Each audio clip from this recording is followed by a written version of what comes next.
Llegué a la cena de Navidad con el brazo derecho enyesado y colgando de un cabestrillo improvisado. Mi cuñada Marta fue la primera en verme en la puerta y su rostro se puso pálido como la cal. «Dios mío, Roberto, ¿qué te pasó?», exclamó llevándose las manos al pecho. Respiré profundo, apretando mi bolsa con fuerza. «Pronto lo van a entender», respondí entrando despacio.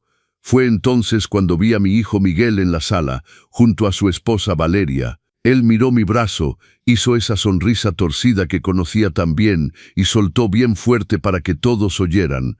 «Mi esposa te dio una lección, papá. Te dieron lo que merecías». El silencio que cayó en esa sala fue ensordecedor. Pero antes de continuar, por favor revisa si ya estás suscrito al canal y escribe en los comentarios desde dónde nos ves. Nos encanta saber hasta dónde llegan nuestras historias. Ahora tengo que retroceder un poco para explicar cómo llegué hasta aquí.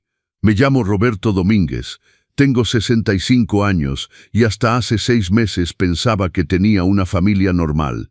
No rica, pero estable. Trabajé como enfermero en el IMSS durante 25 años, criando a mi hijo solo después de que mi esposa Rosa muriera en un accidente automovilístico cuando Miguel apenas tenía 9 años. La muerte de Rosa fue devastadora, pero trajo algo bueno, un seguro de vida generoso y una indemnización de la aseguradora que sumaron casi 8 millones de pesos. Guardé ese dinero con mucho cuidado durante años. Pagué los estudios de Miguel en la universidad, compré un departamento pequeño pero cómodo en la Colonia del Valle, y todavía quedaba una buena cantidad que mantenía invertida para mi jubilación. Miguel se graduó en Administración de Empresas y conoció a Valeria en la compañía donde trabajaba. Ella era bonita, simpática y parecía quererlo mucho. Se comprometieron durante 1 año y se casaron en una ceremonia hermosa que yo pagué casi por completo. En aquel momento me sentía feliz de poder darle eso a mi hijo. Después de todo, él era lo único que tenía. Los problemas comenzaron de manera sutil, como siempre pasa. 3 meses después de la boda, Miguel me llamó diciendo que tenían dificultades económicas. La empresa había retrasado su sueldo y necesitaban dinero para la renta del departamento. Le presté 50,000 pesos sin pensarlo 2 veces. 1 mes después, era el pago del coche. Luego una emergencia médica de Valeria, después una oportunidad de inversión que no podía esperar. En 6 meses había prestado casi 500,000 pesos. Cada vez que preguntaba cuándo me pagarían, Miguel cambiaba de tema o decía que estaba organizando las cosas. Valeria siempre sonreía y me agradecía por ser un suegro tan comprensivo. Y lo que realmente empezó a molestarme fue la forma en que hablaban del dinero. No era como si estuvieran pidiendo prestado, era como si yo les debiera eso. «Después de todo, usted tiene tanto dinero guardado», dijo Valeria una vez, «y nosotros estamos construyendo nuestro futuro. Es prácticamente una inversión en su propia familia». Eso me dejó incómodo, pero me tragué mi orgullo y no dije nada. Todavía intentaba ser el padre comprensivo, el suegro buena onda que no causaba problemas. ¡Qué tonto fui! La situación empeoró cuando empezaron a presionarme para que viviera con ellos. «Papá, vives solo en ese departamento», insistía Miguel. «Nosotros tenemos un cuarto libre. Ahorrarías dinero y podríamos cuidarte mejor». Cuidarme, tenía 65 años, trabajaba doble turno en el hospital y estaba en perfecta forma física. No necesitaba que nadie me cuidara, pero Miguel y Valeria no se rendían. Hicieron toda una campaña emocional sobre lo bueno que sería tener más tiempo juntos, cómo no debería vivir solo, cómo se preocupaban por mí. Finalmente, contra todos mis instintos, acepté. Renté mi departamento a una pareja joven y me mudé con ellos en marzo de este año. Fue la peor decisión de mi vida. Desde las primeras semanas me di cuenta de que algo andaba mal. No querían que viviera con ellos por afecto o preocupación. Querían tener acceso fácil a mi dinero y control sobre mi vida. Valeria empezó a revisar mi bolsa cuando pensaba que no la veía. Miguel me pedía mi contraseña del banco para ayudar a pagar las cuentas en línea. Insistían en que pusiera el nombre de Miguel como apoderado de mi cuenta. Solo por precaución, decían. Yo rechazaba todo educadamente, pero la tensión en la casa aumentaba cada día. Dejaron de ocultar su molestia. Las conversaciones se volvieron cortas y llenas de indirectas. Me sentía como un intruso en la casa donde supuestamente era bienvenido. Fue en abril cuando descubrí toda la verdad sobre lo que estaba pasando. Era un domingo por la tarde y había regresado temprano de visitar a mi hermana. Entré a la casa y escuché voces que venían de su recámara. La puerta estaba entreabierta y sin querer escuché la conversación. «Tu padre es un egoísta», decía Valeria con voz llena de rabia. «Tiene casi 8 millones de pesos guardados y nos hace pedir limosna por migajas». «Lo sé», respondía Miguel, «pero es terco. No va a simplemente darme el dinero. Así que tenemos que ser más creativos. Hay otras maneras de conseguir lo que queremos». Me quedé paralizado en el pasillo. Mi propio hijo hablaba de mí como si fuera solo un obstáculo entre él y el dinero. «¿Qué maneras?», preguntaba Valeria. «Déjame a mí. Conozco gente que puede ayudarnos a tener acceso legal a su dinero, poder notarial, tutela, ese tipo de cosas. Pero para eso él tiene que parecer incapaz de manejar sus propias finanzas». «¿Y cómo hacemos eso?». «Hay formas de documentar comportamiento errático, olvidos, malas decisiones. Con los documentos correctos podemos obtener control total sobre su dinero». Sentí que mi estómago se revolvía. Mi nuera planeaba hacerme pasar por loco para robarme mi dinero, y mi hijo estaba de acuerdo con todo. Subí silenciosamente a mi cuarto y cerré la puerta con seguro. Me quedé sentado en la cama durante horas, procesando lo que había escuchado. Tenía que actuar de manera calculada e inteligente. En las semanas que siguieron empecé a observar todo más atentamente. Noté que Valeria tomaba fotos de la casa desordenada después de que ella misma regaba cosas por todos lados. Vi a Miguel anotar olvidos que supuestamente yo había tenido pero que eran completamente inventados. Estaban construyendo un expediente contra mí y yo tenía que protegerme. Lo primero que hice fue ir al banco un día de descanso sin avisarle a nadie. Pedí cita con la directora, la licenciada Sánchez, quien me conocía desde hacía años. «Licenciada Sánchez, necesito su ayuda con algo delicado», empecé. Le conté lo que había escuchado y mis sospechas. La licenciada Sánchez se mostró visiblemente preocupada. «Don Roberto, esto es muy serio. Revisemos todos sus movimientos financieros de los últimos meses. Lo que descubrimos me puso furioso. Además de los préstamos que yo conocía, había retiros pequeños regulares que no reconocía. Miguel tenía mi contraseña antigua, esa que usaba desde hacía años y que nunca había cambiado. Estaba retirando 2.000, 3.000 pesos cada semana.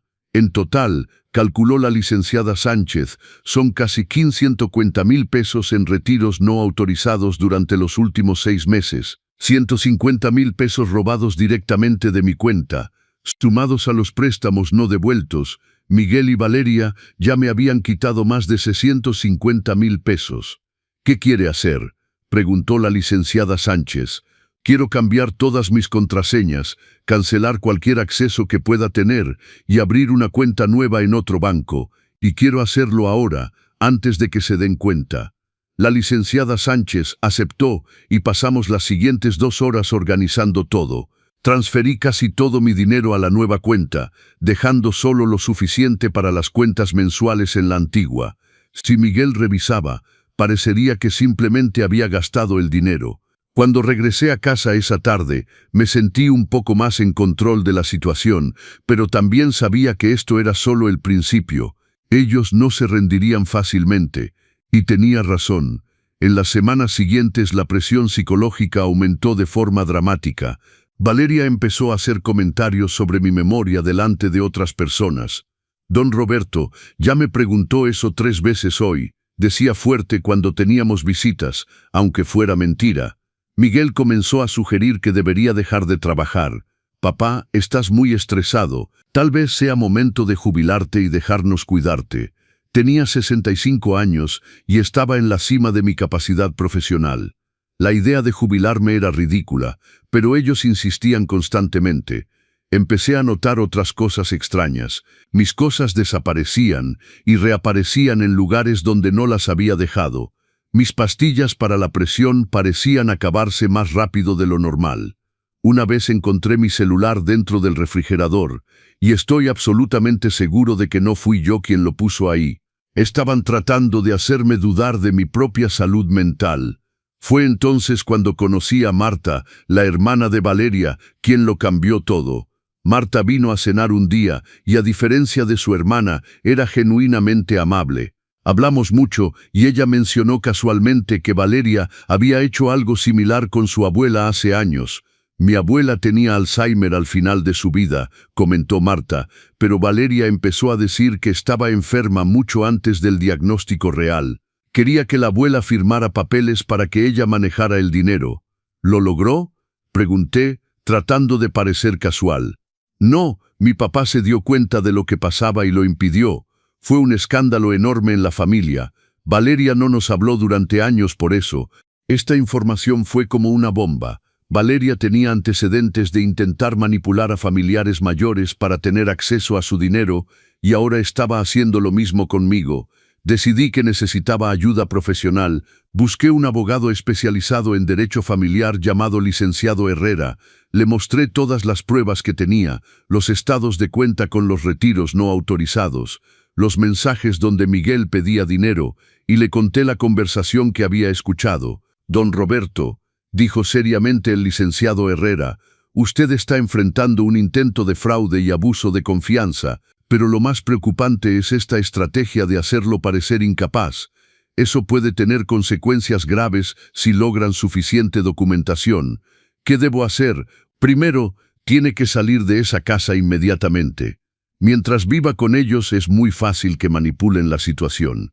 Segundo, recomiendo hacer una evaluación psicológica completa para tener prueba documentada de su capacidad mental. Y tercero, debemos considerar presentar una denuncia formal. Seguí estos consejos. Esa misma semana renté un departamento pequeño y empecé a planear mi salida, pero fui cuidadoso.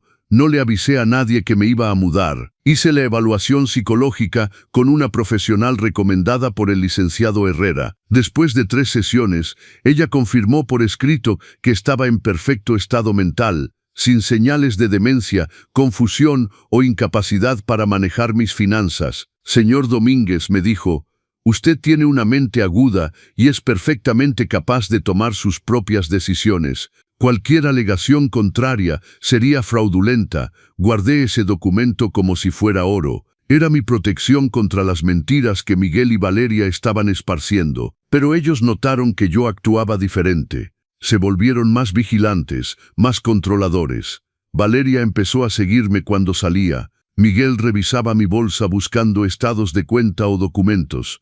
La tensión en la casa se volvió insoportable. Sabía que tenía que irme pronto, pero también sabía que no me dejarían ir fácilmente, especialmente después de que descubrieran que el dinero había desaparecido de la cuenta antigua. Fue una tarde de junio cuando todo explotó. Había ido al banco a resolver unos asuntos y cuando regresé, Miguel me esperaba en la sala con cara de furia. «¿Dónde está el dinero, papá?» «¿Qué dinero? No te hagas el que no sabe, tu cuenta está prácticamente vacía. ¿Dónde están los 8 millones de pesos que tenías?» «Eso no es asunto tuyo, Miguel». Se levantó bruscamente. «¿Cómo que no es mi asunto? Ese dinero es de nuestra familia. Es mi dinero del seguro de tu madre y de mi indemnización. No tienes ningún derecho sobre él». Fue entonces cuando apareció Valeria en la puerta con esa cara de falsa preocupación que ya conocía tan bien. «Roberto, estamos preocupados por usted. Ha estado tomando decisiones muy extrañas últimamente. ¿No sería mejor dejar que Miguel lo ayude a manejar estas cosas? Manejo perfectamente mis finanzas, Valeria. Y por cierto, ¿cuándo me van a devolver los 650,000 pesos que se llevaron?» El silencio que siguió fue revelador. Miguel palideció. «No sé de qué hablas. ¿No sabes? Entonces tal vez necesites refrescar la memoria. 500,000 pesos en préstamos que nunca fueron devueltos y 550,000 pesos en retiros no autorizados de mi cuenta usando mi contraseña antigua». Valeria intentó reírse.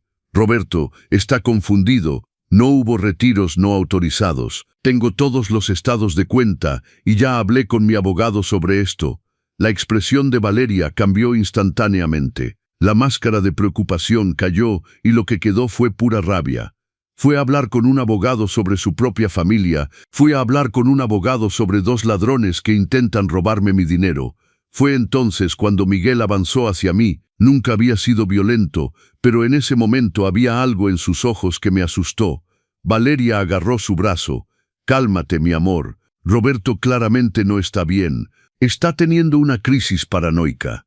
«No tengo ninguna crisis. Los veo a ambos exactamente como son». Subí a mi cuarto y cerré la puerta con seguro. Me quedé ahí el resto de la noche haciendo planes para mi mudanza.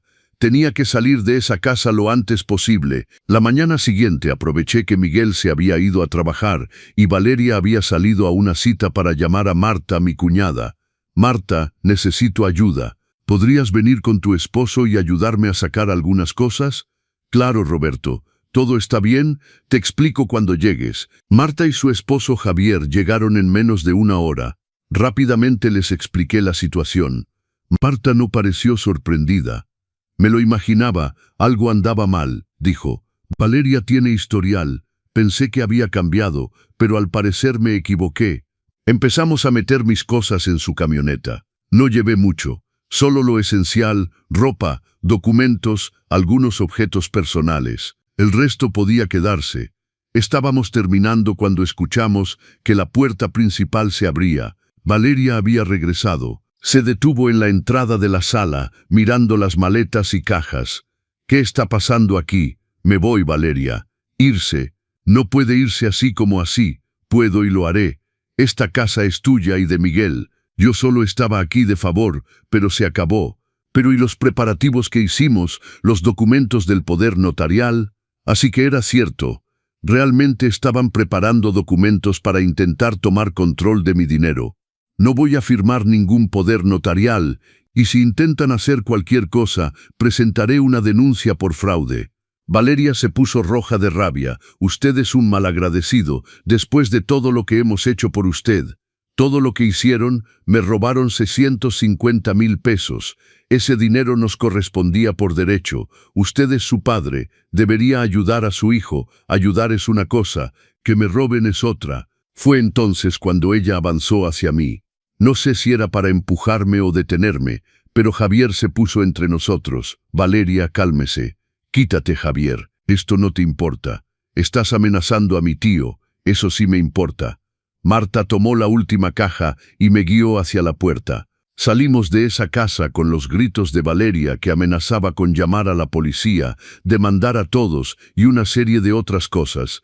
Me fui a vivir temporalmente con Marta y Javier mientras organizaba el departamento que había rentado. Fueron increíbles conmigo, dándome todo el apoyo que necesitaba. «Roberto», me dijo Marta un día, «necesitas saber algo. Valeria no se va a rendir fácilmente. Cuando quiere algo va hasta el final». «¿Qué quieres decir?» «Solo tenga cuidado. Puede intentar cosas peores». No le presté mucha atención en ese momento. Pensé que Marta estaba exagerando, pero ella conocía a su hermana mejor que yo. 2 semanas después de haber dejado la casa de Miguel, empecé a recibir llamadas extrañas. Números desconocidos que cuando contestaba quedaban en silencio y luego colgaban. Mi coche fue rayado en el estacionamiento del hospital donde trabajaba. Alguien le ponchó las 4 llantas.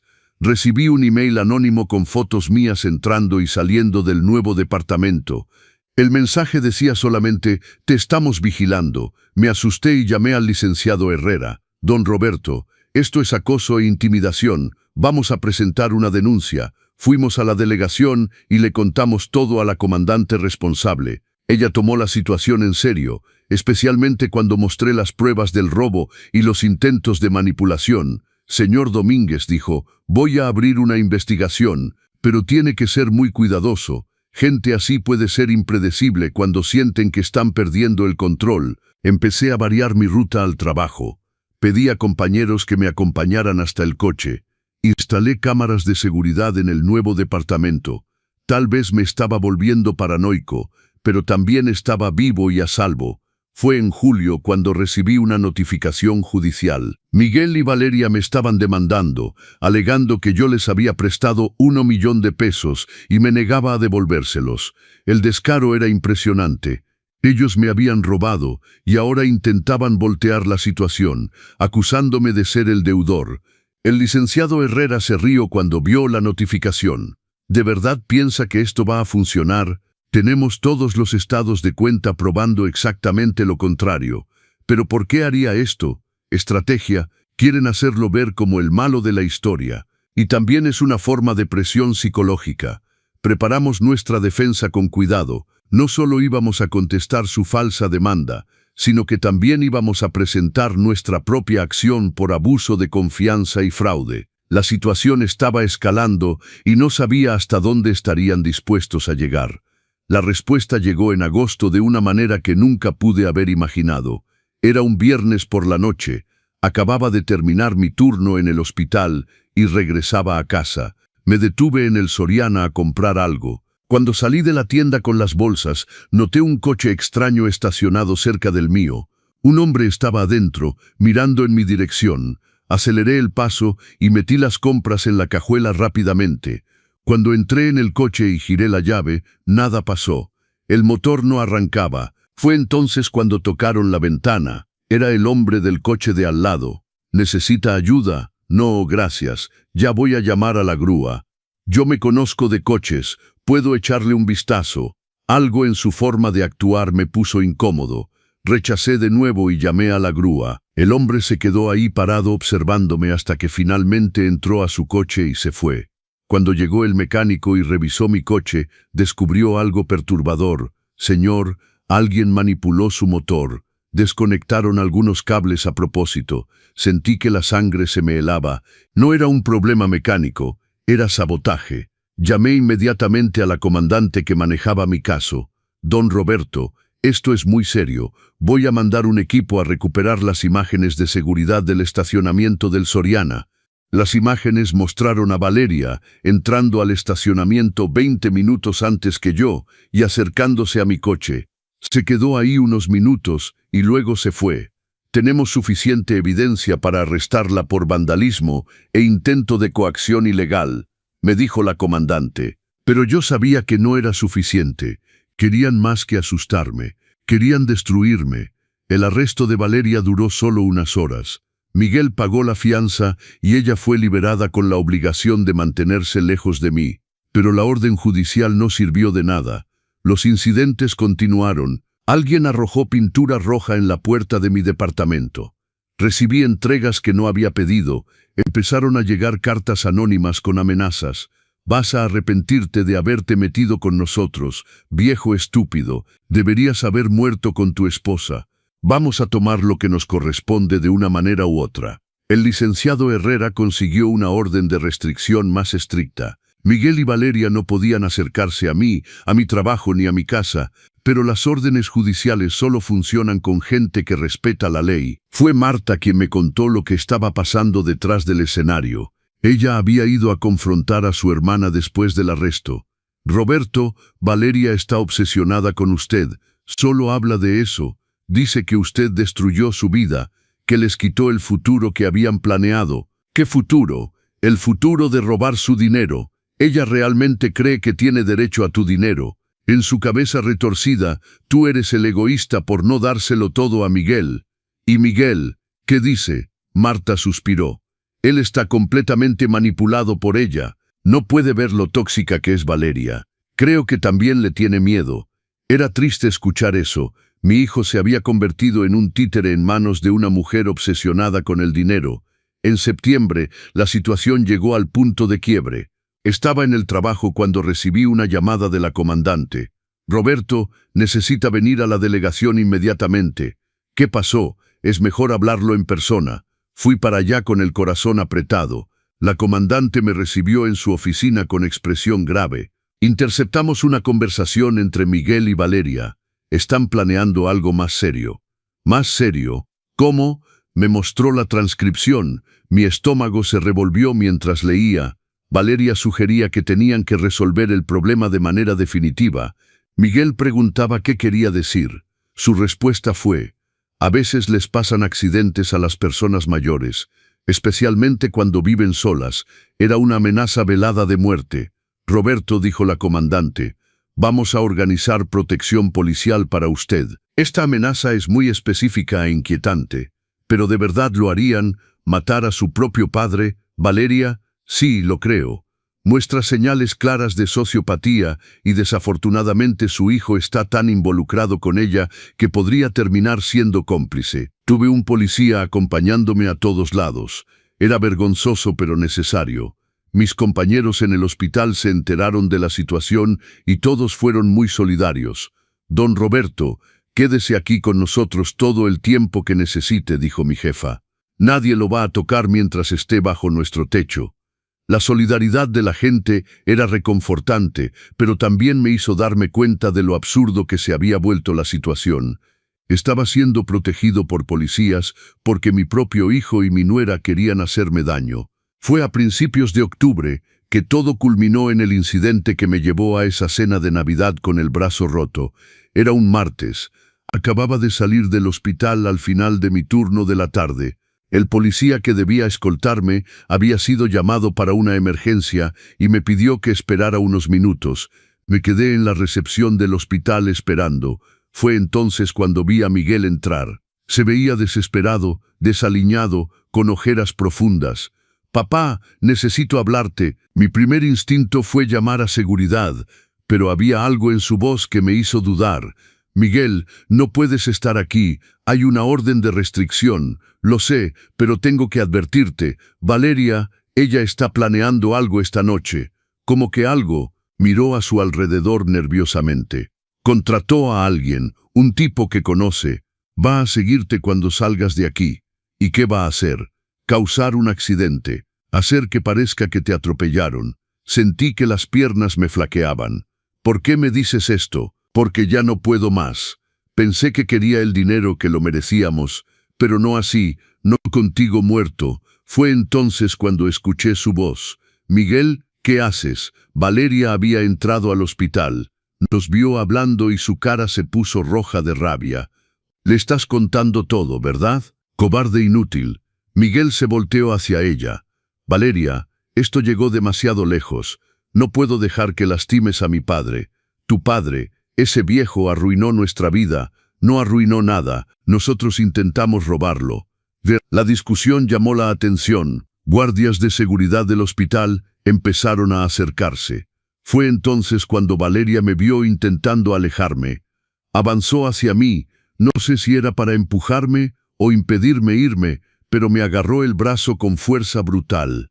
«No vas a ningún lado». Intenté zafarme. Miguel intentó detener a Valeria. Había gente gritando a nuestro alrededor, y en medio de ese caos sentí a Valeria torcer mi brazo de una manera horrible. El dolor fue instantáneo e insoportable. Escuché un crujido fuerte y grité. Mi brazo estaba roto. Valeria me soltó con una sonrisa satisfecha en el rostro. «Ya está. Ahora vas a tener que callarte un rato». Los guardias de seguridad la inmovilizaron. Miguel estaba en shock, con las manos en la cabeza repitiendo «Perdón, perdón» varias veces. Me llevaron a urgencias del mismo hospital donde trabajaba. Mis colegas me atendieron con todo el cuidado posible, pero la expresión de enojo en sus rostros era visible. Todos sabían quién había hecho esto. El diagnóstico fue fractura completa del húmero, el hueso del brazo derecho. Necesité cirugía para poner clavos. Luego mi brazo quedó enyesado e inmovilizado. La comandante llegó mientras todavía estaba en la sala de recuperación. «Roberto, Valeria fue arrestada en flagrancia por lesiones graves. Esta vez no va a haber fianza fácil». «¿Y Miguel?». «Está declarando. Parece que finalmente decidió cooperar y contar todo sobre los planes de Valeria. Estuve hospitalizado 6 días. Durante ese tiempo Miguel vino 3 veces a intentar hablarme. No quise verlo las primeras 2. La tercera finalmente acepté». Entró al cuarto con apariencia destrozada. Había adelgazado, estaba pálido y sus ojos estaban rojos de tanto llorar. «Papá, no tengo palabras». «Entonces no hables, solo escúchame». Se sentó y se quedó mirando al piso. «Miguel, eres mi hijo y te amo, pero lo que hiciste, lo que hicieron los dos, es imperdonable. Intentaste robarme, me mentiste, me amenazaste y te quedaste del lado de una mujer que quería matarme. Lo sé». Valeria me rompió el brazo frente a docenas de personas. ¿Y sabes qué fue lo peor? Verte ahí parado, mirando todo pasar y no hacer nada para protegerme hasta el último segundo. Le tenía miedo. Eres un hombre adulto, Miguel, y permitiste que esa mujer controlara tu vida al punto de voltearte contra tu propio padre. Empezó a llorar. Ella me manipuló desde el principio. Me hizo creer que tú eras el problema, que eras egoísta. Me hizo sentir que teníamos derecho a tu dinero porque eras nuestra familia. La familia no hace eso, Miguel. Lo sé ahora. Y voy a tener que vivir el resto de mi vida sabiendo que casi dejé que te matara. Miré a mi hijo y vi algo que nunca había visto antes. Remordimiento verdadero. No era el remordimiento de alguien que fue atrapado. Era el remordimiento de alguien que finalmente entendía la gravedad de lo que había hecho. ¿Qué va a pasar ahora?, preguntó. Ahora vas a contarle todo a la policía, cada detalle de lo que Valeria planeó, de las personas que contrató, de todo, y luego vas a aceptar las consecuencias de tus actos. Probablemente vaya a la cárcel, y te lo mereces. Asintió lentamente, de verdad me lo merezco. Miguel salió del cuarto y yo me quedé ahí mirando mi brazo roto. Era un dolor físico, sí, pero el dolor emocional de haber sido traicionado por mi propio hijo era mucho peor. Salí del hospital una semana antes de Navidad. Mi brazo seguía enyesado y me dolía mucho, especialmente en las noches. Los doctores dijeron que la recuperación tomaría al menos 3 meses. Marta y Javier insistieron en que pasara la Navidad con ellos. Toda la familia estaría ahí. Los papás de Marta, algunos tíos, primos, todos sabían lo que había pasado y querían mostrar su apoyo. «Roberto, usted es familia ahora», me dijo Marta, «y la verdadera familia no te hace daño. La verdadera familia te protege». Esas palabras me hicieron llorar. Durante años me había sacrificado por Miguel, pensando que era un buen padre, pero él nunca me protegió de nada. Era Marta, prácticamente una extraña, quien me había acogido cuando más lo necesitaba. En los días previos a Navidad, los desarrollos legales fueron rápidos. Valeria fue formalmente acusada de lesiones graves, intento de extorsión, amenazas, vandalismo y asociación delictuosa. El Ministerio Público pidió prisión preventiva y el juez aceptó. No saldría de la cárcel pronto. Miguel fue acusado de abuso de confianza y fraude por el dinero que me robó. Como estaba cooperando totalmente con las investigaciones, su abogado consiguió un acuerdo. Devolvería todo el dinero robado, haría servicio comunitario y quedaría en libertad condicional. No era un castigo severo, pero tampoco quería ver a mi hijo en prisión. Quería que aprendiera, que cambiara, que se convirtiera en una mejor persona. Papá me llamó unos días antes de Navidad. Estoy vendiendo todo lo que tengo para juntar el dinero que te debo. El coche, la electrónica, todo. Ya junté casi 400,000 pesos y los otros 250,000 los voy a pagar en parcialidades con mi sueldo. Va a tomar unos años, pero voy a devolvértelo todo. Había sinceridad en su voz. Por primera vez en meses pensé que tal vez todavía había esperanza para Miguel. ¿Dónde estás viviendo?, pregunté. Renté un cuarto en una pensión. Es pequeño, pero es lo que puedo pagar ahorita. El departamento lujoso, el coche deportivo, la vida de apariencias, todo había desaparecido, y tal vez eso era exactamente lo que necesitaba. Miguel, ¿vas a pasar la Navidad solo? Sí, ya no tengo a nadie. Una parte de mí sintió lástima, pero la parte más fuerte, la parte que había aprendido a protegerse, sabía que tenía que enfrentar las consecuencias de sus decisiones. Tal vez el próximo año las cosas sean diferentes. Fue todo lo que pude decir. El día de Navidad llegó. Marta había preparado una cena hermosa. La casa estaba decorada con luces. Había un árbol enorme en la sala y el olor a comida deliciosa venía de la cocina. Llegué con mi brazo enyesado, usando ropa sencilla que Marta me había ayudado a ponerme. Estaba nervioso. No sabía cómo sería estar en una reunión familiar después de todo lo que había pasado con mi propia familia. Pero fui recibido con abrazos cálidos. Todos me trataron con un afecto genuino que me hizo darme cuenta de cuánto me había faltado eso en mi vida recientemente. El papá de Marta, don Alberto, un señor de unos 70 años, me jaló a un rincón durante la cena. «Roberto, quiero decirle algo. Lo que le pasó no fue su culpa. Valeria siempre ha sido problemática. Desde niña tenía una obsesión con el dinero y el estatus que nunca pudimos corregir. ¿Ustedes sabían que era así?» Sabíamos que era difícil, pero nunca imaginamos que llegaría tan lejos. Nos alejamos de ella hace años por su comportamiento. Marta es la única que todavía intentaba mantener contacto. ¿Por qué? Porque Marta tiene un corazón demasiado bueno. Siempre pensó que su hermana podía cambiar. Pero gente como Valeria no cambia, solo se vuelven más peligrosos. Esas palabras me hicieron reflexionar sobre cuántas señales había ignorado, cuántas veces Valeria había mostrado quién era realmente y yo había elegido no ver. Durante la cena la conversación fluyó naturalmente. Hablamos de todo, trabajo, películas, planes para el año nuevo. Nadie mencionó el incidente directamente, pero todos mostraban atención hacia mí. Fue entonces cuando sonó el timbre. Marta fue a abrir. Escuché voces en la puerta, una discusión baja. Luego Marta regresó con una expresión extraña en el rostro. «Roberto, es Miguel, está aquí». Mi corazón se aceleró. «¿Está aquí? Está en la puerta. Dice que solo quiere darte algo». Fui a la entrada acompañado por Marta y Javier.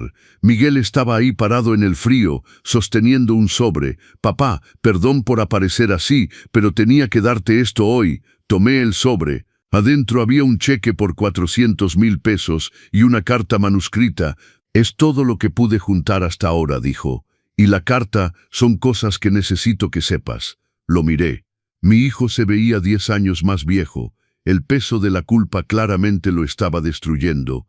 «Miguel, no necesitas decir nada. Papá, solo quería que supieras que entiendo todo lo que hice mal y que voy a pasar el resto de mi vida intentando ser una mejor persona». Se dio vuelta para irse, pero algo me hizo llamarlo. «Miguel, espera». Se detuvo y volteó. «¿Quieres entrar? Es Navidad. Nadie debería pasar esta fecha solo». Vi lágrimas en sus ojos. «No lo merezco. No lo mereces. Pero yo no soy como tú y Valeria. Todavía creo en las segundas oportunidades». Marta intervino suavemente. «Roberto, ¿está seguro?» «Sí, pero va a tener que trabajar muy duro para recuperar mi confianza». Miguel entró, cuidadoso, como si caminara sobre huevos. La familia de Marta lo recibió educadamente, pero con una frialdad cortés. Todos sabían quién era y lo que había hecho. La cena continuó, pero ahora con tensión en el aire. Miguel se quedó callado, comiendo poco, claramente incómodo. Yo también estaba incómodo, preguntándome si había hecho lo correcto al dejarlo entrar. Fue después del postre cuando Marta sugirió que cada persona compartiera algo por lo que estuviera agradecida este año. Era una tradición en su familia. Cuando llegó mi turno respiré profundo. Estoy agradecido por haber descubierto quién realmente se preocupa por mí, por haber encontrado fuerzas que no sabía que tenía y por estar vivo para contar esta historia. Levanté mi brazo enyesado. Este brazo roto es un recordatorio de que confié en las personas equivocadas, pero también es un recordatorio de que sobreviví, y eso me hace más fuerte. El silencio que siguió fue pesado. Todos miraron a Miguel. Cuando llegó su turno, se puso de pie. Sus manos temblaban. «No sé si merezco estar aquí. De hecho, sé que no lo merezco. Pero ya que mi papá me dio esta oportunidad, tengo que decir algo». Me miró directamente. «Papá, pasé estos últimos meses siendo la persona de quien mamá se hubiera avergonzado. Mamá te amaba tanto. Trabajó duro para asegurarse de que estuvieras bien si algo le pasaba a ella. Y yo, en lugar de honrar eso, intenté robarte». Su voz se quebró. «Peor aún, dejé que una mujer manipuladora me convenciera de que tú eras el problema. Valeria me hizo creer que merecíamos tu dinero, que eras egoísta. Pero la verdad es que yo era codicioso, flojo y cruel». Lágrimas corrían por su rostro. «Ahora, cuando vi a Valeria romperte el brazo, algo se rompió en mí también. Vi a mi padre, el hombre que me crió solo, que trabajó doble turno para darme educación, siendo agredido por dinero, y yo había sido parte de eso». Se secó la cara con la manga. «No puedo regresar el tiempo, no puedo deshacer lo que hice, pero puedo prometer que voy a pasar cada día intentando ser el hijo que merecías tener desde el principio, y si me toma el resto de mi vida, voy a probar que puedo cambiar».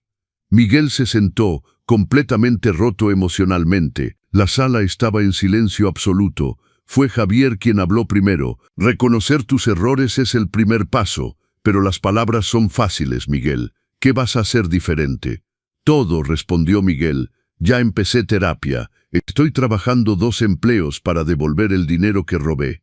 Corté contacto con toda persona relacionada con Valeria. Y lo más importante, voy a respetar los límites de mi papá. Si quiere que me quede lejos, me quedaré. Si me da una oportunidad, voy a aprovechar cada segundo para mostrar que cambié. Miré a mi hijo y vi algo que no había visto en años, humildad verdadera. No era la manipulación emocional que Valeria usaba, era remordimiento real. Miguel, dije calmadamente, rompiste mi confianza de una manera que va a tomar años reconstruir, pero veo que estás intentando, y eso es más de lo que hiciste estos últimos meses.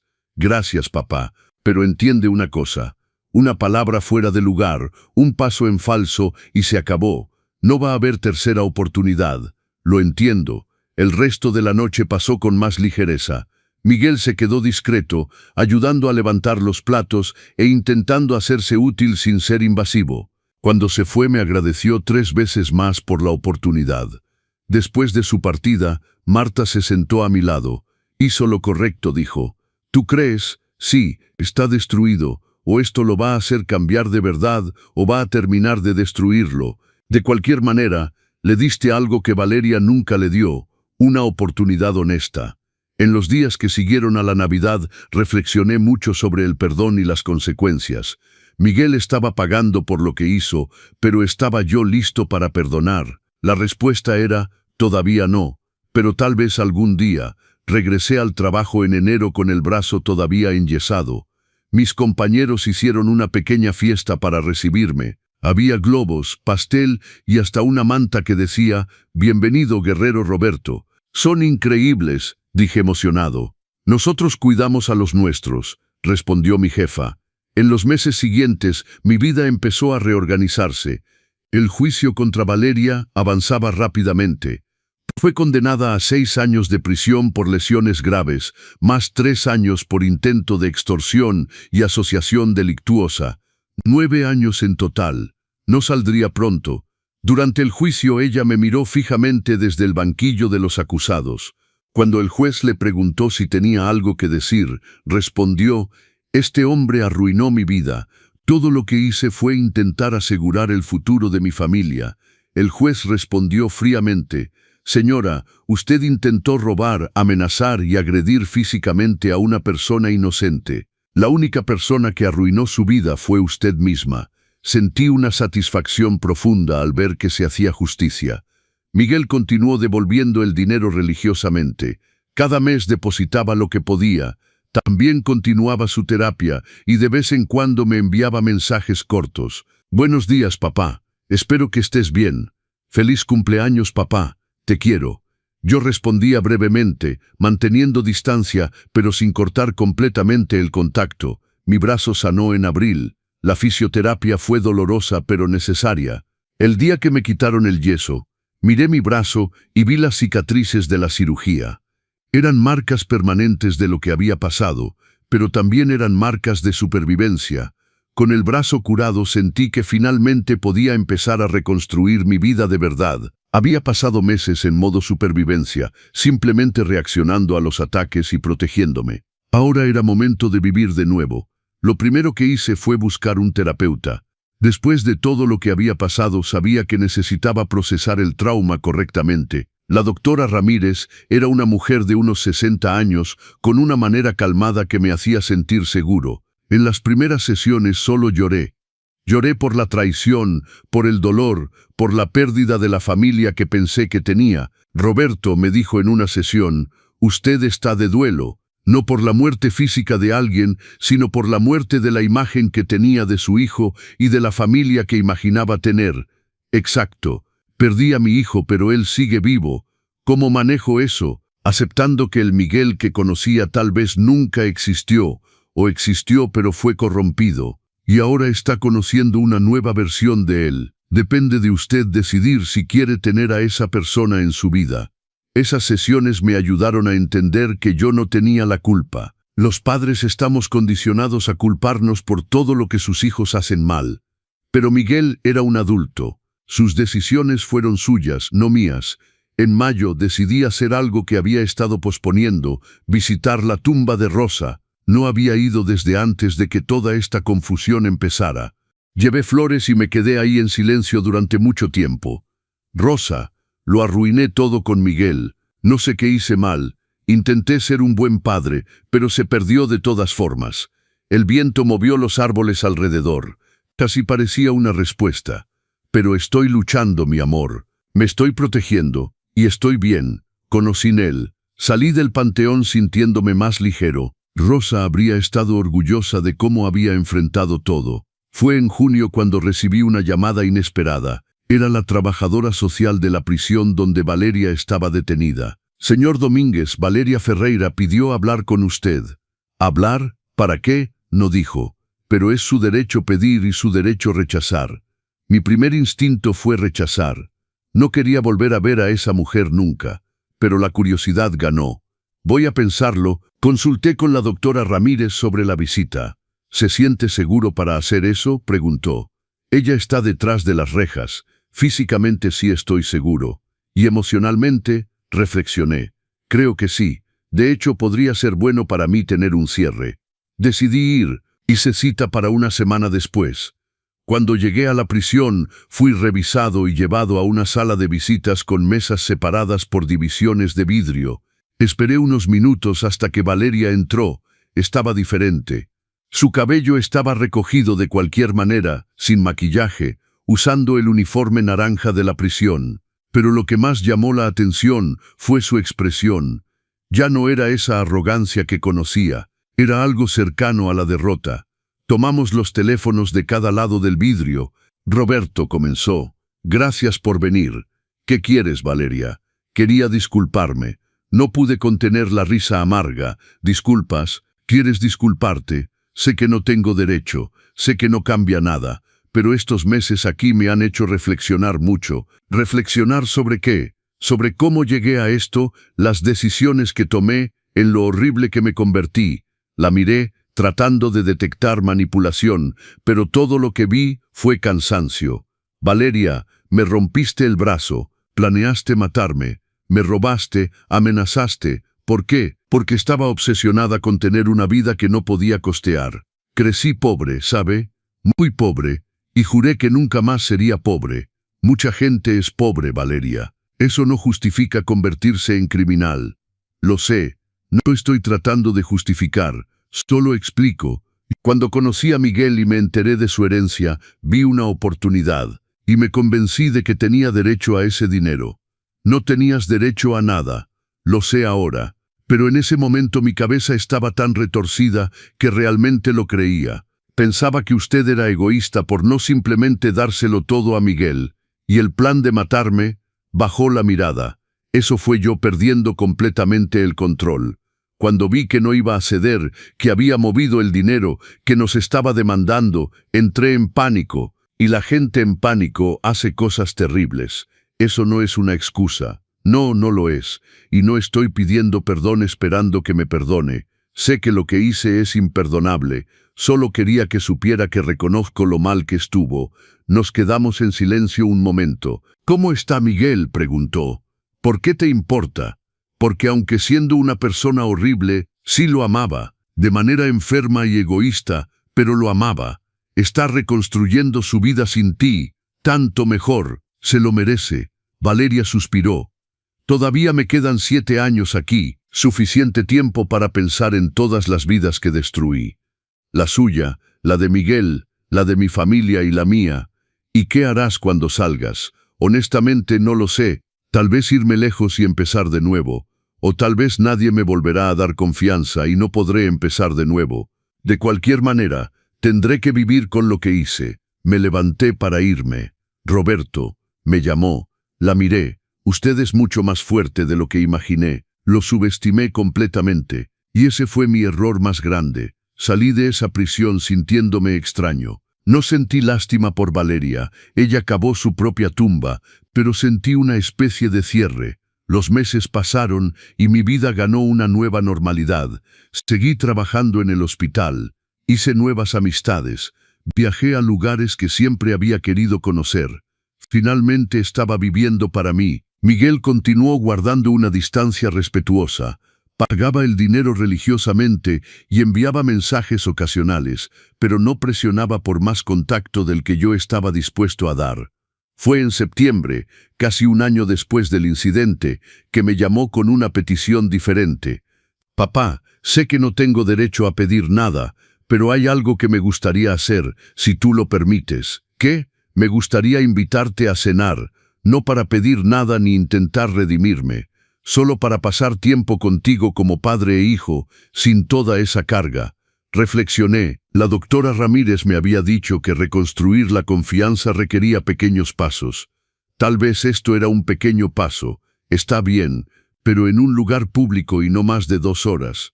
Claro, lo que tú quieras. Nos encontramos en un restaurante del centro. Miguel llegó antes que yo y ya estaba sentado cuando entré. Se levantó inmediatamente. «Papá, gracias por venir». Nos sentamos y hubo ese silencio incómodo inicial.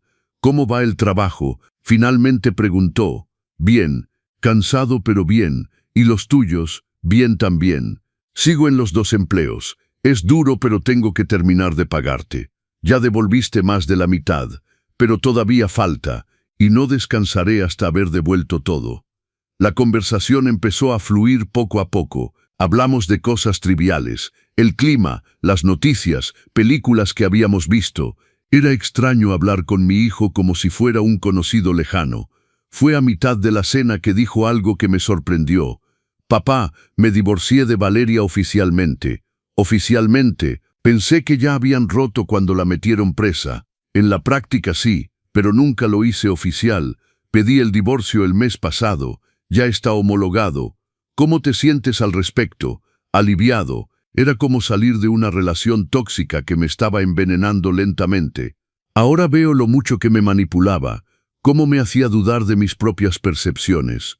«¿Fuiste a verla?» «No, no quiero volver a verla nunca. Hice todo por abogado». Terminamos la cena sin ningún gran momento dramático. Fue solo una cena normal entre padre e hijo.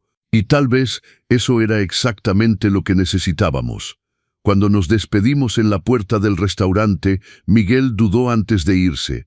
«Papá, sé que todavía tengo mucho que probar, pero gracias por darme estas pequeñas oportunidades. Significan más de lo que te imaginas. Solo no me decepciones más, Miguel». «No lo haré, lo prometo». En las semanas siguientes empezamos a tener esas cenas mensualmente. No era una reconciliación completa, pero era un comienzo. En octubre Miguel me llamó emocionado. «Papá, conseguí un mejor trabajo. Voy a poder pagar el resto de lo que te debo más rápido». «Eso es genial, hijo. Estoy orgulloso de ti». Hubo una pausa. «¿Estás orgulloso?» «Estoy orgulloso del esfuerzo que estás haciendo para realmente cambiar». Escuché su voz quebrarse. «Gracias, papá. Eso significa todo para mí». Fue en noviembre que pagó el último centavo que me debía, 650,000 pesos pagados en poco más de 1 año y medio. «Listo», dijo cuando hizo la última transferencia. «No es suficiente para compensar lo que hice, pero al menos esta deuda está saldada». «Miguel, el dinero era importante, pero más importante es ver que realmente cambiaste. Ese es el verdadero pago». Marta organizó una pequeña cena para celebrar mi cumpleaños 66. Era sencillo, solo con personas cercanas, y por primera vez en años me sentí realmente feliz, rodeado de gente que me amaba de verdad. Miguel vino con un pequeño regalo, un portarretratos con una foto de nosotros cuando él era niño. «Para recordarte tiempos más felices», dijo, «y para recordarme quién debo volver a ser». Miré la foto. Era de su cumpleaños número 9, poco antes de que su mamá muriera. Estábamos abrazados, sonriendo, sin idea de los desafíos que vendrían. «Gracias, hijo». Esa noche, después de que todos se fueron, me senté en el balcón de mi departamento mirando esa foto.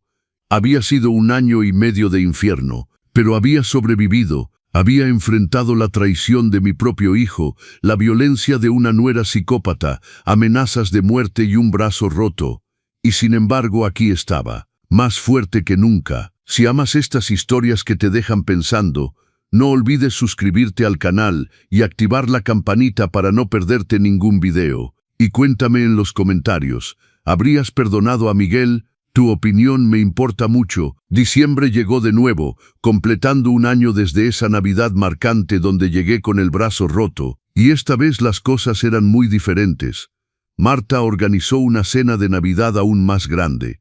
Su casa estaba llena de gente, música, comida deliciosa, y en medio de todo eso me sentía en paz. Miguel estaba ahí también, pero ahora como alguien que había reconquistado su lugar lentamente.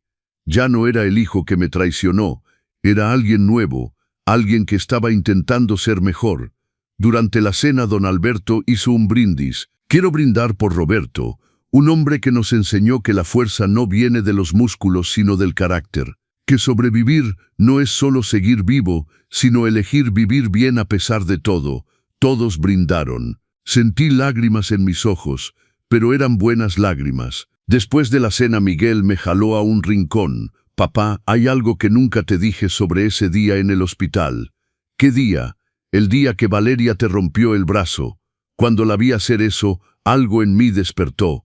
Fue como si viera claramente por primera vez en años. ¿Qué viste? Vi a mi padre siendo atacado por la codicia que yo había alimentado. Vi al hombre que trabajó toda su vida para darme todo siendo agredido por dinero. Y me di cuenta de que me había convertido exactamente en el tipo de persona que mamá habría odiado. Respiró profundo. Esa noche, después de que te hospitalizaron, regresé a casa y leí todas las cartas que mamá había escrito para ti antes de morir. Las guardabas en una caja en el closet. ¿Te acuerdas? Me acuerdo. En una de ellas escribía sobre mí. Decía que esperaba que creciera para ser un hombre de carácter que te protegería cuando ella ya no estuviera. E hice exactamente lo contrario. Me alié con alguien que quería destruirte. Lágrimas corrían por su rostro. Fue ahí cuando decidí que aunque nunca me perdonaras, iba a pasar el resto de mi vida intentando ser el hombre que mamá esperaba que fuera. Apreté su mano. Miguel, cometiste errores, muchos errores, pero también tuviste el valor de reconocerlos y cambiar. Eso cuenta. ¿Me perdonas, papá? Reflexioné cuidadosamente antes de responder. El perdón no es algo que se da de una vez, es un proceso, pero puedo decir que estoy en camino y que estoy orgulloso de la persona en la que te estás convirtiendo. Me abrazó y esta vez no sentí miedo ni desconfianza. Solo sentí a un hijo abrazando a su padre. Cuando regresamos a la sala, Marta había puesto música suave y la gente conversaba en grupos pequeños. Me senté en el sillón observando todo y me di cuenta de algo importante. Había perdido la familia que pensé que tenía, pero había ganado una familia elegida. Marta y Javier que me acogieron cuando lo necesitaba, los compañeros del hospital que me protegieron, la doctora Ramírez que me ayudó a procesar todo, y hasta Miguel que luchaba por merecer una segunda oportunidad. La familia no es solo la sangre, la familia es la elección, la lealtad, el respeto. Al final de la noche, cuando todos se iban, Javier me abrazó. Roberto, usted es la persona más valiente que conozco. No, solo hice lo que tenía que hacer.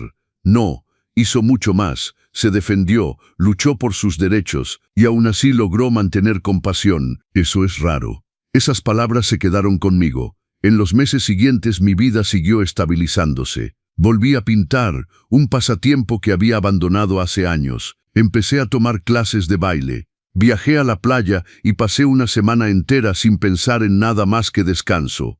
Miguel y yo nos vemos regularmente ahora. No era la relación que teníamos antes. Esa inocencia se perdió para siempre. Pero era algo nuevo, algo construido sobre bases más honestas. Conoció a una nueva mujer, Sofía, que trabajaba en la misma oficina que él. Era diferente de Valeria en todos los aspectos. Sencilla, honesta, trabajadora. Papá, me gustaría que la conocieras, me dijo Miguel un día. ¿Estás seguro? ¿No es muy pronto? Sofía lo es todo. Le conté toda la historia. Dijo que todos merecen una segunda oportunidad si realmente están intentando cambiar. Conocí a Sofía en un almuerzo casual. Era tímida pero auténtica. No tenía ese aire calculador de Valeria. Y más importante, trabajaba y sostenía su propia vida. Señor Domínguez, me dijo. Miguel me contó todo sobre lo que pasó. Solo quiero que sepa que respeto completamente los límites que usted establezca. Gracias, Sofía. Y puedes llamarme Roberto. Ver a mi hijo con alguien decente me dio esperanza de que realmente había cambiado. Fue en marzo, 2 años después del incidente, que recibí una carta de la prisión. Era de Valeria. Roberto, sé que no tiene ninguna obligación de leer esto, pero quería decirle que voy a salir antes por buena conducta. Todavía me quedan 2 años aquí, pero después saldré. No se preocupe, no voy a buscarlo ni a Miguel ni a nadie de la familia. Me voy a otra región a empezar lejos de todo. He usado este tiempo aquí para hacer terapia y enfrentar mis demonios. Descubrí que tengo un trastorno de personalidad que nunca fue tratado. No justifica lo que hice, pero explica parte de mi comportamiento. Quería que supiera que realmente me arrepiento y que espero que haya encontrado paz. Valeria. Le mostré la carta a la doctora Ramírez. ¿Cómo se siente al respecto?, preguntó. Indiferente. Lo que ella haga con su vida ya no me afecta. Eso es crecimiento, Roberto. Llegó a un punto donde ella ya no tiene poder sobre usted. Y era verdad. Valeria había sido un tornado en mi vida, destruyendo todo a su paso. Pero yo había reconstruido, y lo que construí era más fuerte que lo que tenía antes. Hoy, a mis 66 años, tengo una vida que nunca imaginé tener. No es perfecta. Todavía tengo pesadillas ocasionales, todavía miro sobre mi hombro a veces, pero es mi vida según mis términos. Miguel está comprometido con Sofía. Me pidió permiso antes de proponerle matrimonio, lo cual me conmovió profundamente. Papá, esta vez quiero hacer todo bien, no voy a cometer los mismos errores. Tienes mi bendición, hijo. Pero recuerda, el matrimonio es una sociedad, no un asunto de dinero. Lo sé ahora. La boda está planeada para junio. Estaré ahí no como el padre ingenuo que paga todo y se deja explotar, sino como el padre que establece límites sanos y exige respeto. Reflexiono mucho sobre todo lo que pasó, sobre cómo casi pierdo todo, mi dinero, mi seguridad, mi vida, sobre cómo mi propio hijo me traicionó de manera tan profunda, pero también pienso en cómo descubrí fuerzas que no sabía que tenía. Cómo aprendí a defenderme, a decir que no, a poner límites, cómo encontré gente que realmente se preocupa por mí. Este brazo roto dejó cicatrices. Cuando las miro no veo debilidad, veo supervivencia, veo lucha, veo victoria. Marta dice que debería escribir un libro sobre todo esto. Su historia puede ayudar a otras personas, insiste. Hay mucha gente mayor que está siendo manipulada por sus propios hijos y no saben cómo defenderse. Tal vez lo escriba. Tal vez otras personas necesiten escuchar que es posible defenderse, incluso cuando es contra tu propia familia. Que no tienes que aceptar el abuso solo porque viene de gente que supuestamente te ama. Esta mañana me desperté y me hice mi café tranquilamente. Me senté en el balcón de mi departamento, ese que renté con mi propio dinero que nadie puede quitarme, y observé el amanecer. Mi teléfono sonó. Era Miguel. Buenos días, papá. Solo te llamo para desearte un excelente día. Buenos días, hijo. Igualmente. Papá, sí, gracias por no haber abandonado la esperanza en mí. Me has dado razones para no abandonarla. Sigue así. Colgué el teléfono y sonreí. No era la vida que había planeado, no era la familia que imaginé tener, pero era real, era honesta y era mía. Y si alguien me preguntara hoy qué aprendí de todo esto, diría, aprendí que ser amable no significa ser débil, aprendí que perdonar no significa olvidar, aprendí que la verdadera familia es la que te respeta, no la que te explota, y aprendí que Roberto Domínguez, 66 años, enfermero, viudo, padre, es mucho más fuerte de lo que cualquiera imaginaba, yo mismo incluido. Esa cena de Navidad con el brazo roto fue el peor y el mejor momento de mi vida. El peor porque marcó el fondo de la traición familiar. El mejor porque fue ahí cuando decidí que nunca más sería víctima de nadie. Hoy, cuando cuento esta historia, y la cuento porque otras personas necesitan saber que pueden sobrevivir, siempre termino diciendo lo mismo. No dejen que nadie los tome por tontos. Ni por dinero, ni por manipulación emocional, ni siquiera porque es familia. Su vida, su dignidad y su paz valen más que cualquier relación tóxica. Y si yo, Roberto Domínguez, pude sobrevivir a que mi propio hijo intentara destruirme, ustedes también pueden sobrevivir a sus batallas. La cicatriz en mi brazo es mi medalla de guerra y la porto con orgullo, porque al final no importa cuántas veces caes, sino cuántas veces te levantas, y yo me levanté más fuerte, más sabio y completamente libre. En abril de este año pasé por el IMES para mi revisión anual de jubilación. La directora de Recursos Humanos me llamó a su oficina. Don Roberto, llevamos 25 años trabajando juntos. ¿Ha pensado en retirarse? Doctora Jiménez, tengo 66 años y me siento de 40. ¿Por qué me retiraría? Ella sonrió. Porque se lo merece. Ha dado mucho a este hospital. Sería justo que disfrutara sus años dorados. Mis años dorados los estoy disfrutando ahora mismo. Trabajando, viviendo, siendo útil. Pero sus palabras se quedaron conmigo. Tal vez era momento de pensar en la jubilación, no porque estuviera cansado o enfermo, sino porque había otras cosas que quería hacer. Esa noche hablé con la doctora Ramírez sobre ello. Roberto, ¿qué le gustaría hacer si se jubilara? Viajar, conocer lugares que siempre quise ver, pasar tiempo con gente que amo, tal vez enseñar a nuevos enfermeros. No sé, hay tantas posibilidades. ¿Y qué lo detiene? Supongo que el miedo. Durante tanto tiempo mi trabajo fue mi identidad. ¿Quién soy si no soy enfermero? Es Roberto Domínguez, sobreviviente, guerrero, padre, amigo, artista, bailarín, y sí, también enfermero. Pero no es solo eso, tenía razón. Mi identidad era mucho más que mi trabajo. En mayo tomé la decisión. Me jubilaría en diciembre, después de 26 años de servicio. Sería un buen momento, cerrando el año y abriendo un nuevo capítulo. Cuando le dije a Miguel, se puso emocional. Papá, te mereces descansar. Has trabajado tanto toda tu vida. No voy a descansar, hijo. Voy a vivir diferente. ¿Qué vas a hacer? Primero voy a viajar a Europa. Quiero conocer España, Italia, Francia, lugares de donde vienen nuestros apellidos. Solo, tal vez. O tal vez invite a Marta y Javier. Han sido tan buenos conmigo. Me alegra que tengas planes, papá. Hubo una pausa. Miguel, ¿puedo preguntarte algo? Claro. ¿Eres feliz? Se quedó callado un momento. Sí, papá. Por primera vez en años, soy genuinamente feliz. Sofía es maravillosa. Mi trabajo va bien. Estoy en terapia procesando todo. Y tengo una relación contigo, aunque diferente pero real. Me alegra escuchar eso. ¿Y tú, papá, eres feliz? Reflexioné honestamente. Sí, pasé por el infierno, pero salí del otro lado. Y ahora aprecio cada día de una manera que nunca había hecho antes. La boda de Miguel y Sofía será en junio, como dije. Pequeña, íntima, solo familia cercana y amigos verdaderos. Exactamente lo contrario de la primera boda de Miguel con Valeria, que fue grande y ostentosa. Sofía vino a hablar conmigo sobre la boda hace unas semanas. Don Roberto, quiero que sepa que esta boda la estamos pagando Miguel y yo. No queremos que usted gaste un peso. Sofía, aprecio eso, pero me gustaría contribuir algo. ¿Qué tal si pago las flores? ¿Está seguro? Completamente. Es mi manera de bendecir esta unión. Ella me abrazó. Gracias, significa mucho para nosotros. Solo una cosa, Sofía. Sí, cuida a mi hijo. No de la manera que Valeria cuidaba de él, controlándolo y manipulándolo, sino realmente cuídalo.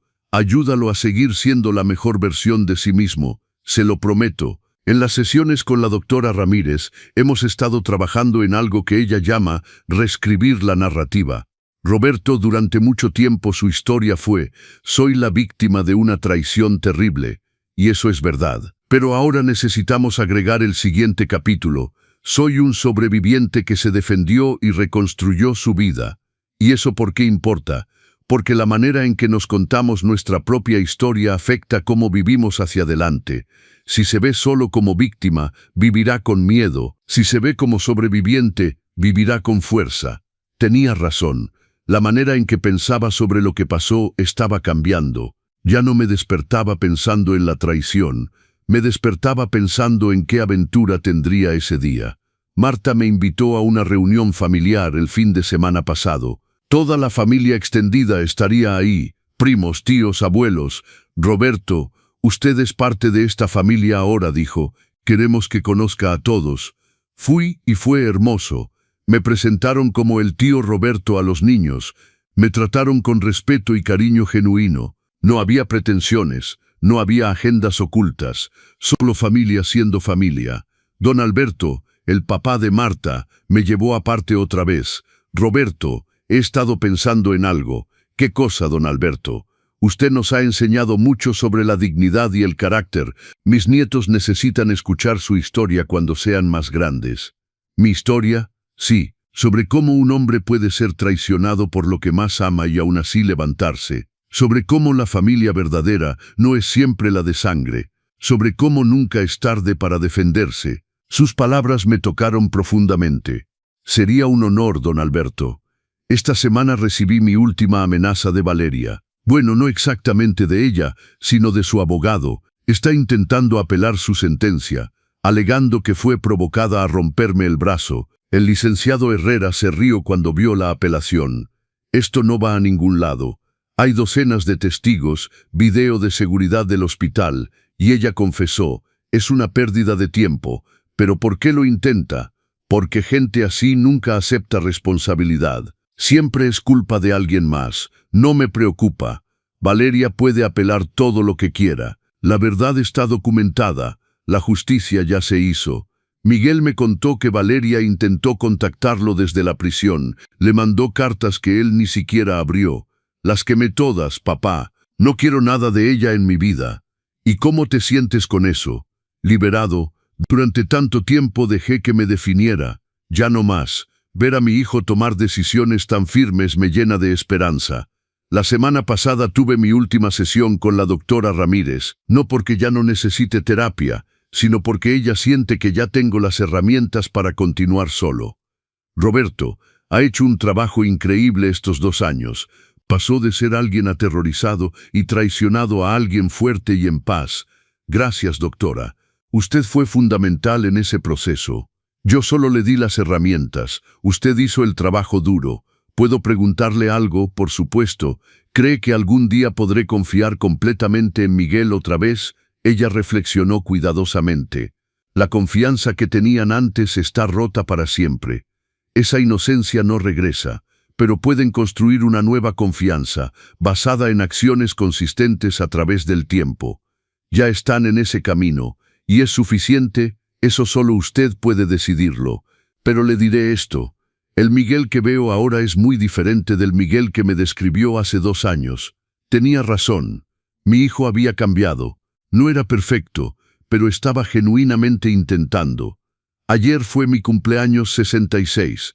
Marta organizó una fiesta sorpresa. Cuando llegué a su casa, había como 30 personas gritando, ¡sorpresa! Había compañeros del hospital, vecinos, la familia de Marta y por supuesto Miguel y Sofía.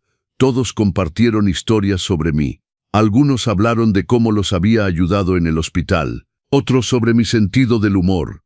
Miguel habló sobre las lecciones que aprendió de mí, tanto de mis virtudes como de mis errores. Mi papá me enseñó que nunca es tarde para cambiar, dijo. Que el carácter se prueba en los momentos difíciles, y que la verdadera fuerza no está en nunca caer, sino en siempre levantarse. Al final de la noche, cuando ya casi todos se habían ido, Marta se sentó conmigo. Roberto, ¿es feliz? Marta, pasé 65 años de mi vida sin saber qué era realmente ser feliz. Ahora lo sé. ¿Y qué es? Es vivir sin miedo.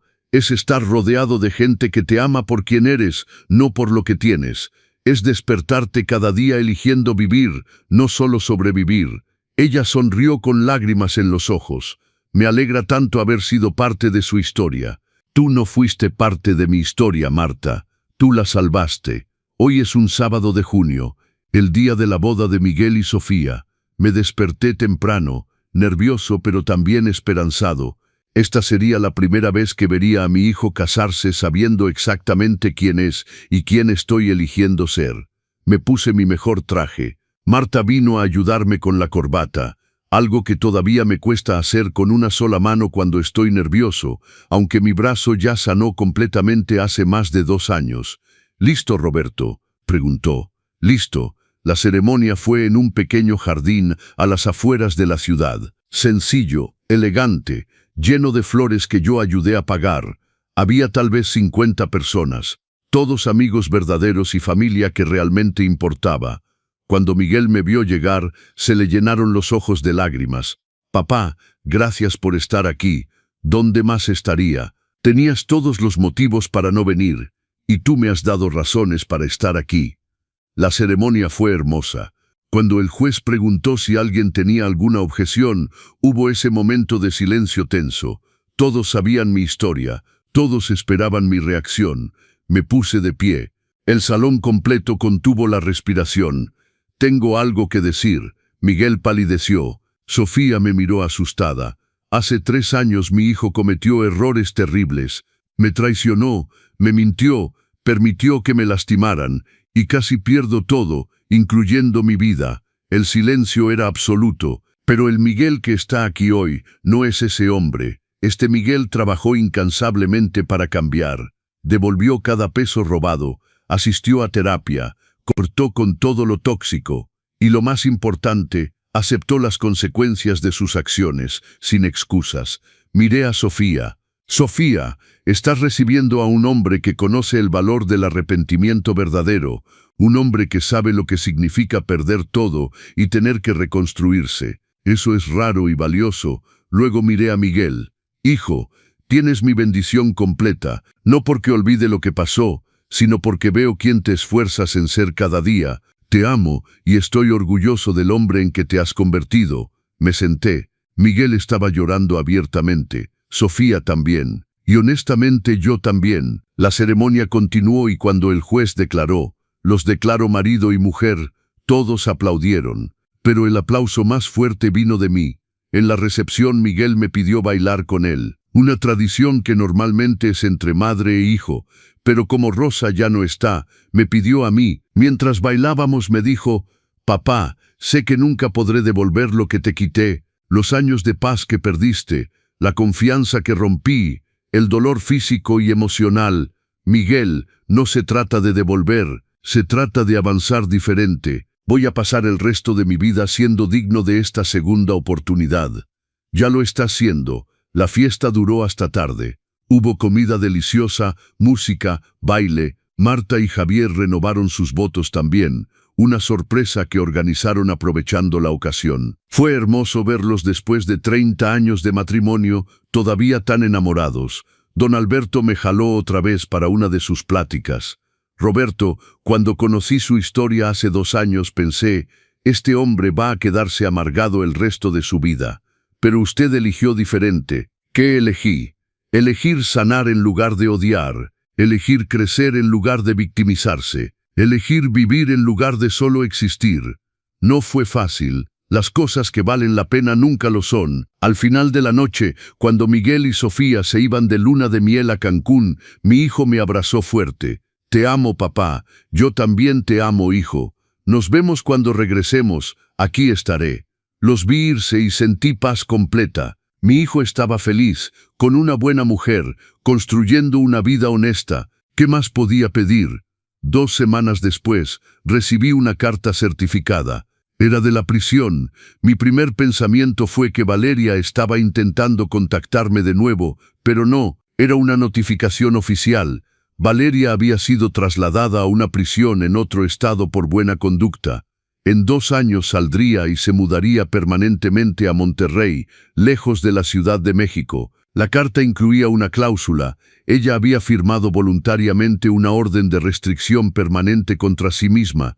Nunca podría acercarse a mí y a Miguel, ni a nadie de nuestras familias de nuevo. Si lo hacía, volvería a prisión automáticamente. Le mostré la carta al licenciado Herrera.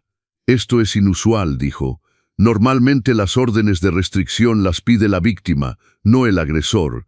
«¿Qué significa?» «Significa que o su terapeuta la convenció de que esto era necesario para su propia rehabilitación, o realmente entiende que no hay vuelta atrás. Importa cuál sea, supongo que no. El resultado es el mismo, usted está protegido permanentemente». Y así, ese capítulo cerró definitivamente. En julio finalmente hice mi viaje a Europa. Marta y Javier vinieron conmigo. Pasamos 3 semanas recorriendo España, Francia e Italia. Visitamos museos, comimos comida increíble, caminamos por calles antiguas. En París, frente a la Torre Eiffel, Marta tomó una foto mía. Cuando la vi después pensé, ese es un hombre feliz. Y lo era. En Roma visitamos el Coliseo. Javier hizo un comentario que se me quedó grabado. Roberto, este lugar sobrevivió 2000 años de guerras, terremotos, saqueos, y sigue en pie. Como usted. Yo no soy tan antiguo, bromeé. No, pero es igual de fuerte. Regresamos a México bronceados, descansados y llenos de historias. Miguel y Sofía fueron al aeropuerto a recibirme. ¿Cómo estuvo, papá? Increíble, pero ¿sabes qué fue lo mejor? ¿Qué? Saber que tenía un hogar al cual regresar, gente que me esperaba. Eso hizo cada momento más dulce. En agosto me llegó una invitación inesperada. La directora del IMSS me pidió que diera una plática a enfermeros nuevos sobre resiliencia en la profesión y en la vida. Don Roberto, su historia de superación es inspiradora. Los estudiantes necesitan escuchar que pueden sobrevivir a cualquier cosa. Acepté. La noche de la plática había como 200 estudiantes de enfermería, jóvenes de 20 y tantos años, llenos de energía y sueños. Les conté mi historia. No todos los detalles, pero sí lo esencial, la traición, la lucha, la supervivencia, la reconstrucción. La lección más importante, concluí, es que la fuerza no viene de evitar problemas, viene de enfrentarlos, no de nunca caer, sino de siempre levantarse. Las preguntas después fueron profundas. Una chica joven preguntó, «Don Roberto, ¿cómo perdonó a su hijo? No lo perdoné de un día para otro, fue un proceso». Y requirió que él demostrara con acciones, no palabras, que había cambiado. El perdón no es olvidar, es decidir que lo que pasó ya no va a controlar tu futuro. Otro estudiante preguntó, ¿qué haría diferente si pudiera regresar en el tiempo? Pensé cuidadosamente, establecería límites más claros desde el principio, no confundiría amor con permitir todo, pero honestamente no cambiaría mucho, porque todo lo que pasé me hizo quien soy hoy, y me gusta quien soy. La ovación al final fue espontánea y larga. Varios estudiantes vinieron después a agradecerme personalmente. Mi abuelo está pasando por algo similar, me dijo una chica. Voy a compartir su historia con él. Eso me recordó por qué era importante hablar sobre esto. No era solo mi historia, era la historia de miles de personas mayores siendo manipuladas por familia, y necesitaban saber que podían defenderse. En septiembre Miguel me dio una noticia que me sorprendió completamente. «Papá, Sofía está embarazada». «¿Qué?», grité tan fuerte que la gente en el restaurante volteó. «Voy a ser abuelo, vas a ser abuelo». Me quedé en shock.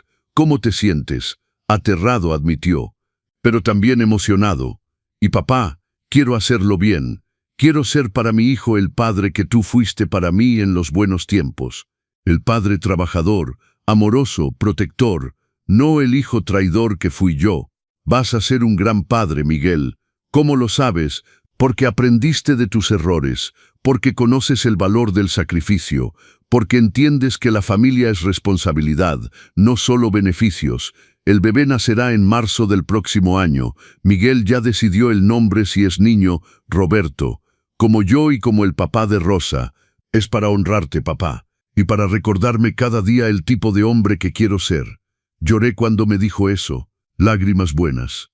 Este mes es mi último mes trabajando en el IMSS. Me jubilo en diciembre como planeé.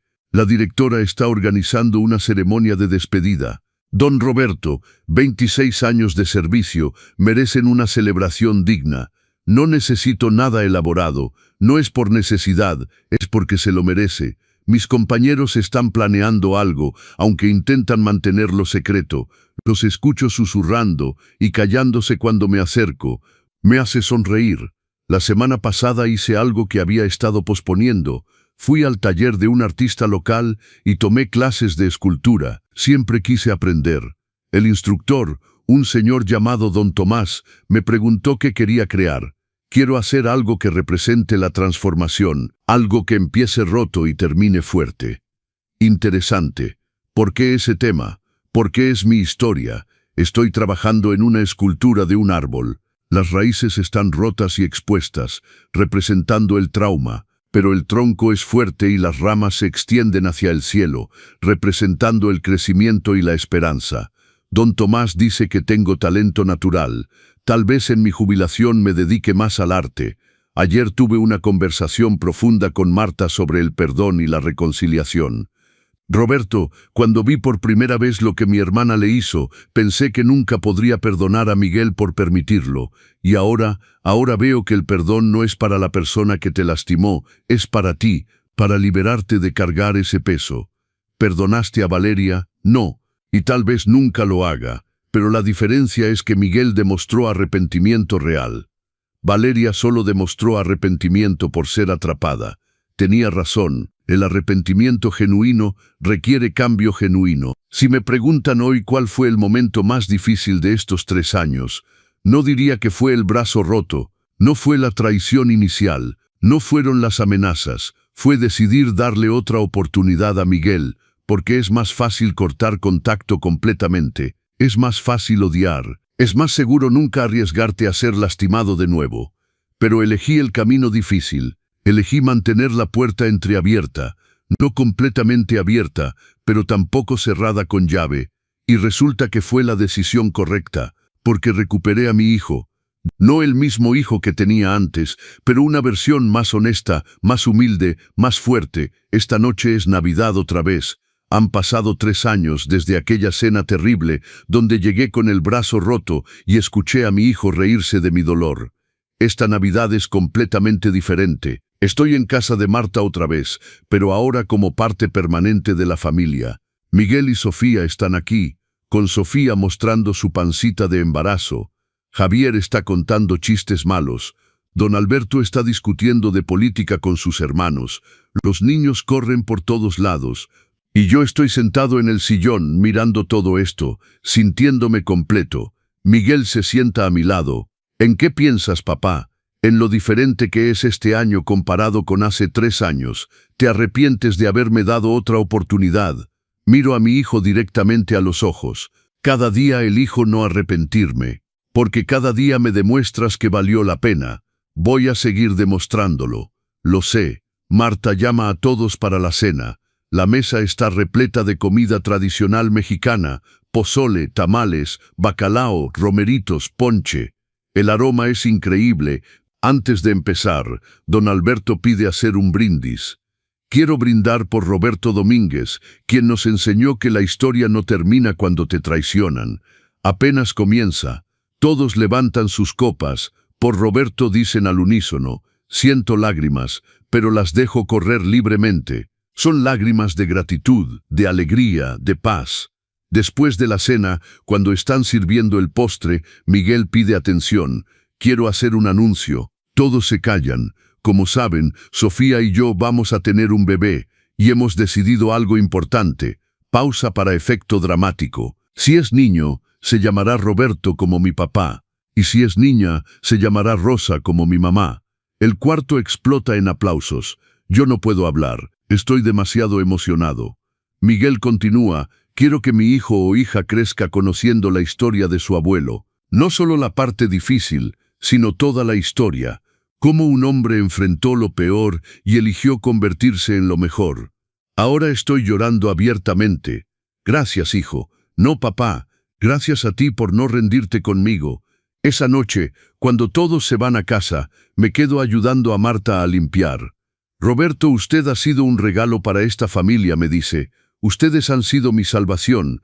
¿Sabe qué es lo más impresionante de su historia? ¿Qué? Que no se trata solo de sobrevivir. Se trata de florecer. Usted no solo sobrevivió, floreció. Esas palabras resuenan conmigo mientras manejo a casa esa noche. Porque tiene razón, no solo sobreviví, encontré una vida mejor de la que tenía antes. Hoy, a mis 66 años, casi 67, tengo una familia que elegí y que me eligió, un hijo que aprendió del peor error de su vida, un nieto o nieta en camino, planes de jubilación llenos de aventuras, amistades verdaderas, paz mental y, lo más importante, respeto propio.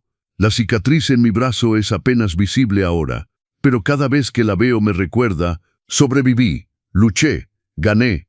Si alguien leyendo esta historia está pasando por algo similar, si tienes un hijo que te traicionó, un familiar que te manipula, una situación que parece imposible, quiero que sepas, no estás solo, puedes defenderte, mereces respeto. Tu paz vale más que cualquier relación tóxica. Y nunca, nunca es tarde para reconstruir tu vida. Yo llegué a una cena de Navidad con el brazo roto. Escuché a mi hijo burlarse de mi dolor. Sentí que mi mundo se derrumbaba. Pero mira dónde estoy ahora. Si yo pude, tú puedes. La historia no termina cuando te lastiman. Ahí es donde comienza tu verdadera fuerza. Y esta es mi historia.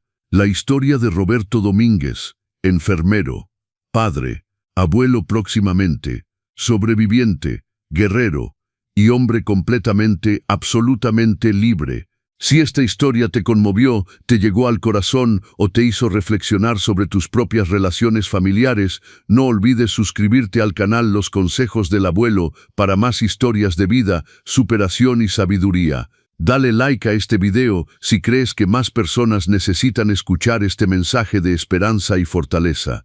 Déjame en los comentarios, ¿habrías perdonado a Miguel? ¿Crees que Roberto hizo lo correcto? Tu opinión es muy importante para mí. Y recuerda, no importa qué edad tengas, siempre es el momento correcto para defenderte, para establecer límites y para elegir tu propia paz. Nos vemos en el próximo video. Que Dios los bendiga. El abuelo Roberto.